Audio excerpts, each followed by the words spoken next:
everyone, it's Paul from Alexandria Knife Sharpening. And the other day I got in a new sharpener. Its name on it is Toolcker. Toolcker. It's a Chinese-made sharpener. I've had my eye on these for some time. Basically because most of you guys know I like building custom 1x30s for sharpening. I have 3 of them. One of them was a Win, which I have retired and wanted to replace with this one here.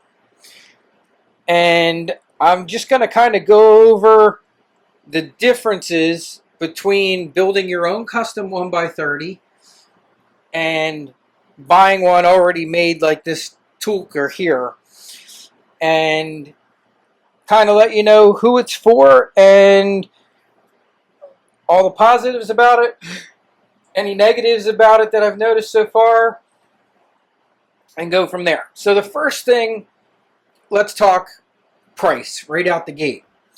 So to build your own custom 1x30 like I have here on the left and right of this from a Harbor Freight.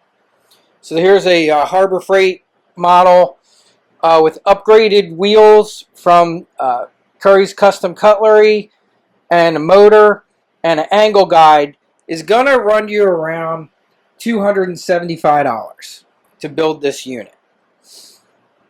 This unit cost me $349. So it's a little bit more, in the $75 to $85 range more. I got it with free shipping because I bought mine on Amazon with Prime. It took a little while to get here. It came all the way from California. I've seen very similar models on eBay too. I tried to get one from different sellers on eBay doing like best offers, and I couldn't get anyone under $385. So I actually did best. The best deal I got was on Amazon. But I finally got one of these because I've been trying for, it's probably been a couple months that I've been trying to pick one of these up to see how it compares to these other units. So right out of the gate, the very first thing that I noticed that I thought was awesome was the weight of this unit. This thing is significantly heavy, especially compared to a Harbor Freight 1x30 conversion. So these are very light, and this is, I mean, it's got to be 2, maybe even 3 times heavier than these units that I built myself.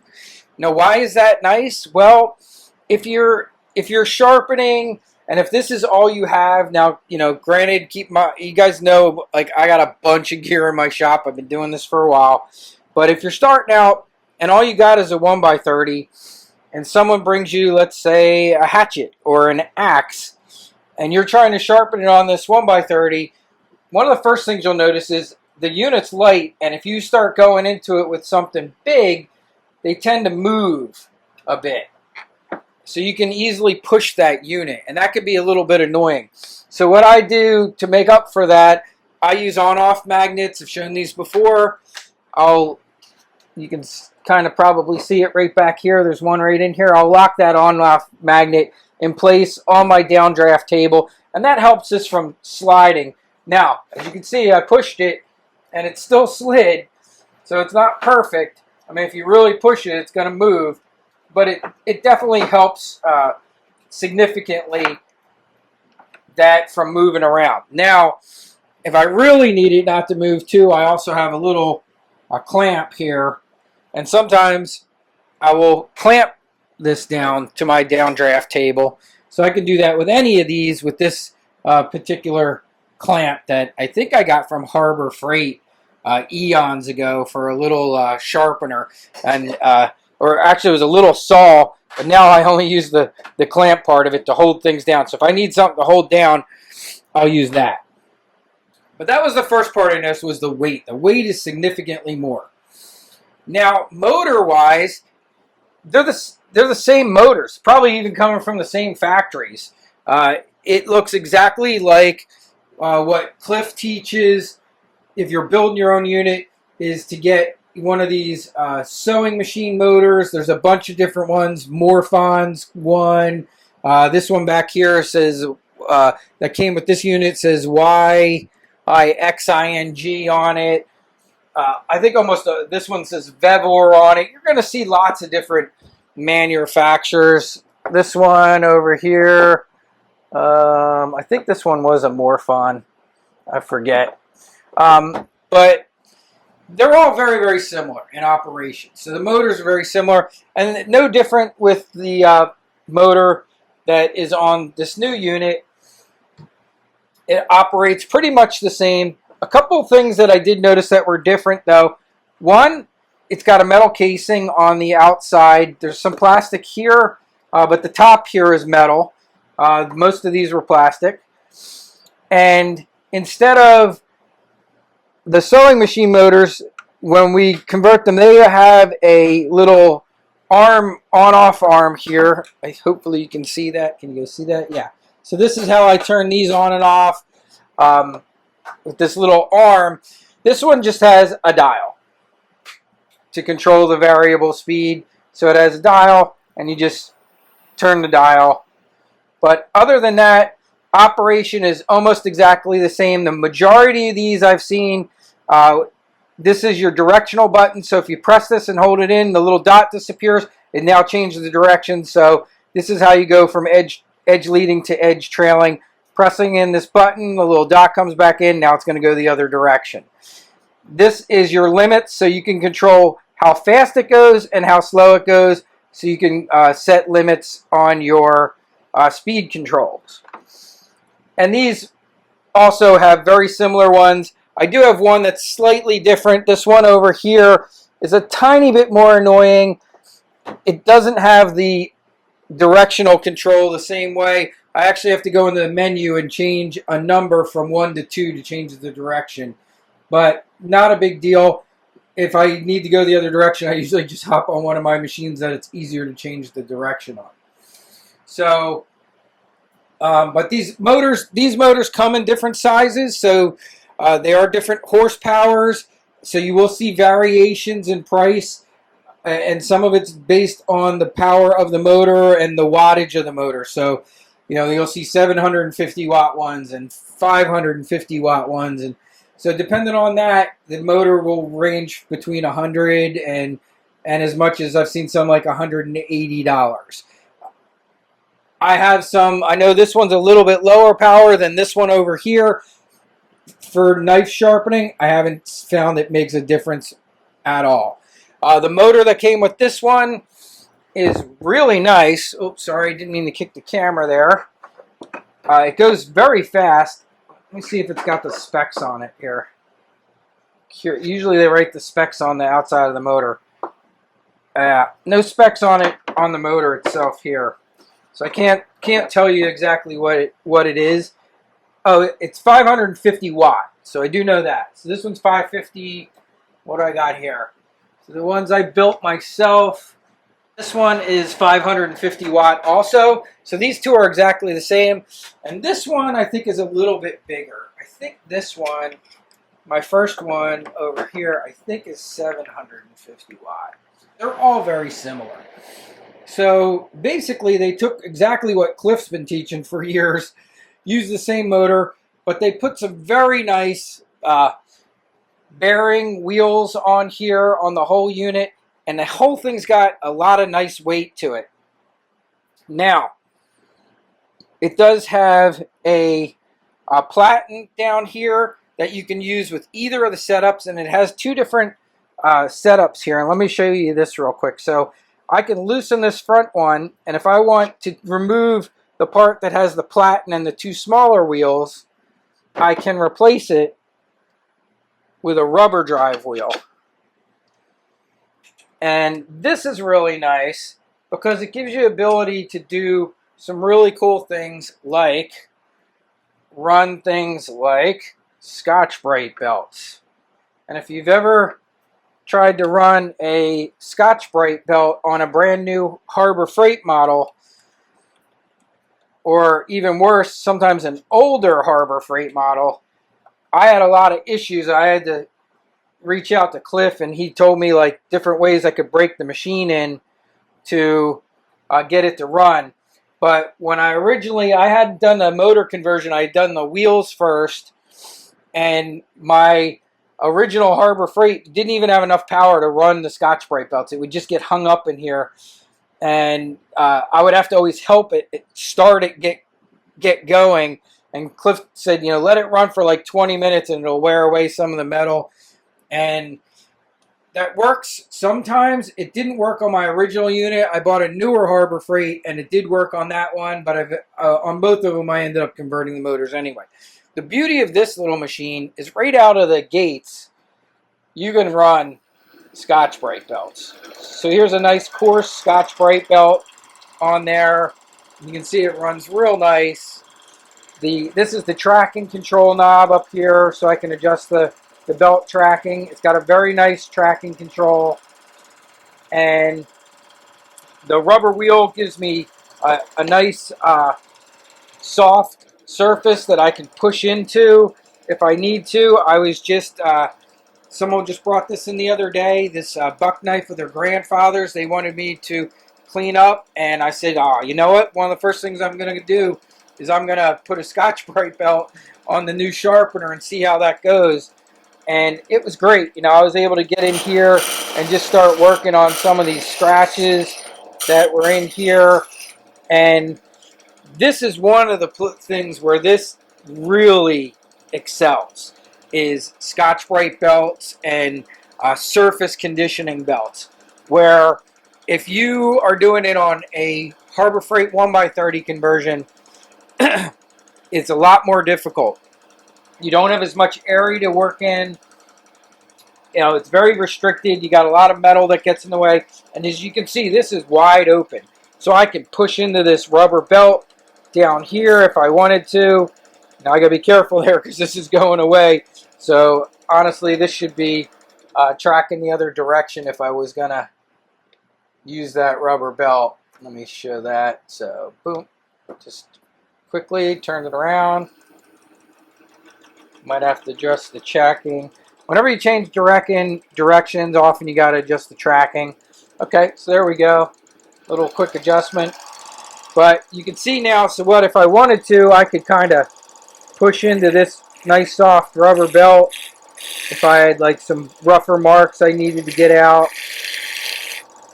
So that's a real nice addition to have that rubber belt there if you need that. And then, like I said, it's a real easy conversion. Here's my belt tension release. I can slide this in and out, so it could probably even use, I don't know, if you had a belt that wasn't quite perfect in size, it's going to give you some room, or a belt that's stretched. If you're, say, one of your leather belts started to stretch out too much, it's got some room there that you could compensate for that, if a belt has some stretch in it, which is nice, because that's something you can't do on your Harbor Freight very much. It's got the spring tension here, but we're talking a really tiny little bit of movement there, where here I can move this whole arm in and out to compensate for any type of belt stretch or anything that went on here. And I'll just show you this again real quick. I could take that rubber wheel off. I could go back to the platinum wheel. And even if I wanted to do the Scotch-Brite belt on here, I could do that. I just got to get this kind of set up close to where it's tight. That's probably pretty good there. Now I'll release the tension. There you go. And now you can see I got the Scotch-Brite belt on there. Make sure that's all tightened down. And then I could even, now I could use that platen if I wanted to be able to push into something a little harder on the backing there. I have the backing of the platen there to give me some resistance to that Scotch-Brite belt and be able to dig in a little bit more. So that's pretty cool. So just that, right there alone, if someone was starting out and they were going to buy two machines or build a two-machine system, I would I would easily recommend buying this and building your own Harbor Freight. Because for sharpening, the Harbor Freight is truly fantastic. Especially if you're starting out, or if you know you're not going to be good freehand sharpening, that's great. Now, where's a little bit of downfall on this one? Well, first off, it's great for, oh, didn't mean to do that. It's great for, like I said, conditioning belts and that kind of stuff. But let's talk sharpening now. Who would this be great for sharpening? So for sharpening, one, if you're a freehand sharpener, you would love this machine. Okay, if you spent a lot of time on like a Ken Onion Elite, I think anybody who really likes the Ken Onion Elite would really like this same machine, because you could very much simulate what you do on a Ken Onion Elite to sharpen. And I'll show you what I mean by that right here. So let me get a belt on here. Get this going here a little bit. All right, so I'm tracking towards me. I'm going to adjust this tracking. All right, so let's say I wanted to kind of simulate how you would sharpen on a Ken Onion Elite. But what's really cool about this is you could do it edge leading or edge trailing, which is not real easy to do on the Ken Onion Elite. You can, it's all edge trailing, but you could take this platen just like so, take an angle guide, all right, zero out on your platen there. Let's do that again one more time. Zero. Boom. All right, so we're zeroed out on our platen. And then I could come over here to my angle guide, and I could use my angle guide. So that's currently, that says it's 16.8 degrees. So I'm going to adjust this a little. We'll just go with whatever, just for purposes. So I'm going to bring us down. All right, so there's 17.8, which is close. But, so you would set this to whatever angle you wanted, and then you could sharpen like this. So get your belt tracking the way you want it, and then you could use the platen just like you would on a Ken Onion Elite. This is my 17.8 degree angle, and I could just come up here and go right across the belt. So that would be one way you could do it. If you wanted to sharpen slack belt, you could do it up top. But that would work really, really well for a lot of people. So a simple angle cube using the tool rest here to set your angle, and you could use that as a reference, and you could just sharpen that way. So that's one way to do it. What I'm probably going to do for this machine, for myself, is I will probably build my own type of angle guide, or modify an angle guide for this, because I like my angle guides to be just like on the 1x30s here. I like them to be very close up to the belt and the same width as the belt. So that would be the only change I would make to this, would be I would make a separate one of these just for sharpening. I would make this the same size as the belt, and I would want to be able to get this as close to my belt as possible. So I'd probably grind this edge down, and that's just, that's how I like to sharpen. So that's one of the changes that I would make to this machine. But as far as overall versatility, being able to use all kinds of belts on here right out of the box, being able to use two different types of wheels and styles, being able to use it for surface conditioning, being able to use it for stropping. This this is great. I mean, it's really, truly a great machine. In fact, let me, I actually have a old 1x30 leather belt that I know is super stretched out. Yeah, this one. So I have had this one. So this 1x30 belt is way stretched out. I've had it forever, and I left it on these machines one too many times. But this is probably going to bring life back into this really great broken-in belt, because I'm sure I can remove all the slack out of it. Yeah. So look at that. So there's my old 1x30 belt. And even that's a little loose there. But yeah.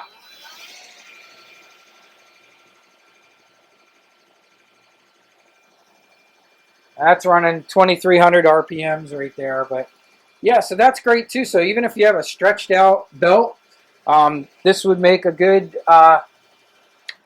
use of that. The only downside on this is we were going the wrong direction for stropping, so we don't want to show that. Stropping should always be away. So there we go. So we'll make that little correction. It's a little wobbly, but I think that's because I have this belt too loose. So let's really, I'm going to just pull this out a little. Yeah. Yeah, let's do this. I'm going to pull this out. Yeah, that should really tighten this up. Let's see here. So I always liked stropping at around 1,500. But so here's this, quite old stretched out belt that has a lot of Tormek paste on it from using it for a long time. But I could use this for conditioning. I could use it for stropping again. And so that's one nice thing about having this section fully adjustable. If you did stretch your leather belt out way too much, you could definitely get that to work with it, which is kind of nice. And so I was happy to see that. This belt's still seen better days. It's really really floppy. All right, but that's the new machine, and I hope you guys enjoyed that. I'll put a link to it on the description of this YouTube video, down in the description of where you can get it. And if you have any other questions about it, let me know. So I've been sharpening with it for about 3 days, and I did this old German sailor's knife with it. I took a lot of the scratches out with some Scotch-Brite belts on this, and was really happy to how that came out. And it's been doing a great job, and I think it's going to fit in really well with my other equipment here in the shop. So far, no regrets on purchasing it. I really would have loved to see the price point come in on this machine. If the Chinese could get the price on this down to about maybe $299, $285, I think would be even better. I think they would sell a ton of them if they could get it under $300. But at I think I said I paid $349. Between $349 and $375, it's not terrible, and it's really giving you a lot of options there, and a lot more functionality. And if you combine it with still a Harbor Freight custom model, I think you really, between two of these machines, have just about everything you could need out of a 1x30 to do all kinds of sharpening and conditioning of knives. So it could be a very, very cool system for those of you out there just starting out. I would definitely give this a lot of consideration, or consider maybe instead of building two 1x30s, if you're going to add a second machine, add something like this. Build your 1x30, your custom 1x30 for sharpening, get something like this for being able to run Scotch-Brite belts and stropping and everything else that you want to do. This could work really well for a lot of people. Nice compact size. I could see where guys could easily get this into vans if you're a mobile sharpener. It's not.